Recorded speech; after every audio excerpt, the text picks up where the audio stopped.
Welcome back to another episode of Drivers for Drivers. I'm Ken Cox. Today we have Francis Hamm. Hi. Kenny Kuntz. Howdy. And Arnell. Hello. We are Drivers for Drivers. So if you haven't seen our two-part series on Magic Valley 911, check us out on YouTube or listen to us on Spotify. Absolutely awesome. They do a great job doing what they're doing out there. Today's episode, we're going to talk about the weather changing. Oh, it's coming quick, ain't it? Really quick. This part of the year, you got to have 80 degrees in your car in the morning, and then flip-flop at minus 80 in the afternoon because it's hot. Yeah, I've been living that.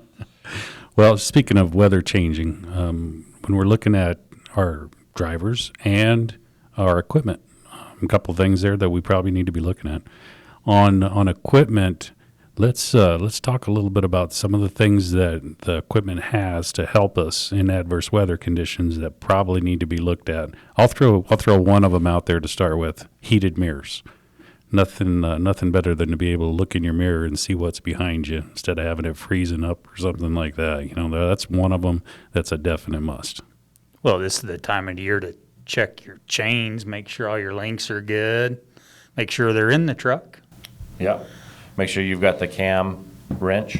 Yeah. Mm-hmm. Make sure you've got good windshield washer fluid and wipers. Absolutely. And speaking of the chains, putting them on, they were very easy to put on backwards. So when we say that, the cross links that's going across a chain has the hooks on it. You want to make sure that those hooks are turned to the outside so that steel hook doesn't dig into your tire, because it will do some serious damage on the side of that tire.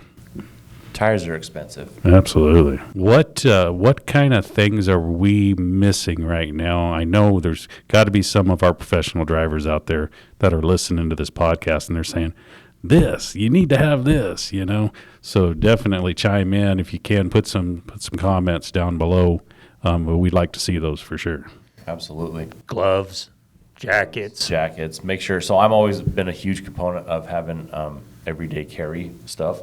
Now it's time to start working into what you need on the road in case you get stranded or you get stuck or it snows you in and you're on I-80, right?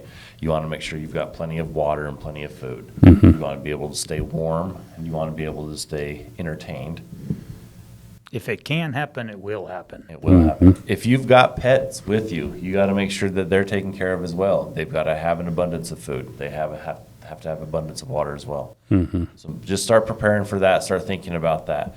Think about what happened in your journeys last year and what you didn't have and what you could have been prepared with for this year. So start making those lists. You bet. Let me ask you guys this.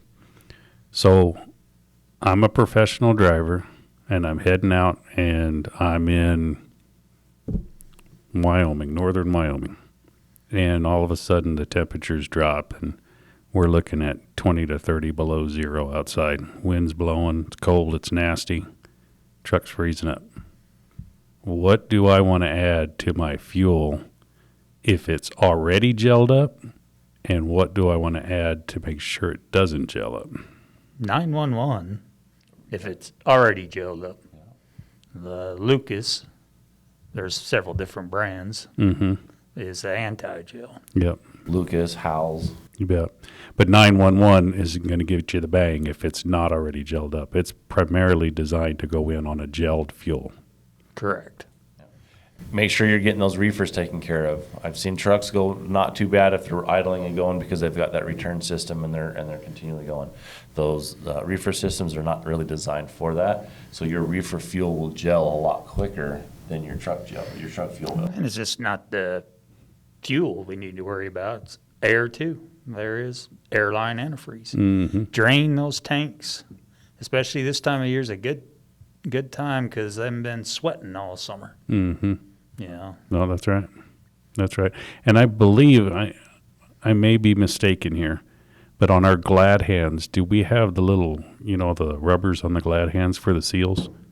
Do we have the little plastic flops on them to keep the Miller moths and stuff from getting inside those airlines? I don't think so. Not all of them. Not all of them. Do, some of them don't. Okay. All right. Well, maybe that's something we need to talk to the shop about. That would be kind of a nice thing to put on there. Because sometimes those little Miller moths, they get bad. They get inside of there and it just plugs all your filters and everything else, your screens. Right on. Well, closing thoughts. YouTube, if you don't know how to chain, they got a million different videos.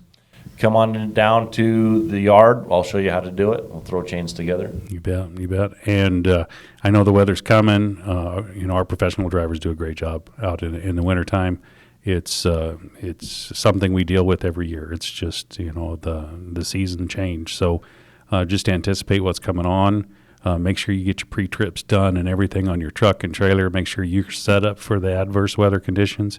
And then as far as like your personal items, your shoes, coats and blankets and everything else, maybe it's that time of the year. If you don't have them already in your truck, maybe put them in there, and that way you're prepared for whatever's coming your way. And again, thank you very much for everything you guys do. If it wasn't for you guys doing what you do out there every day, we couldn't be here doing this for you.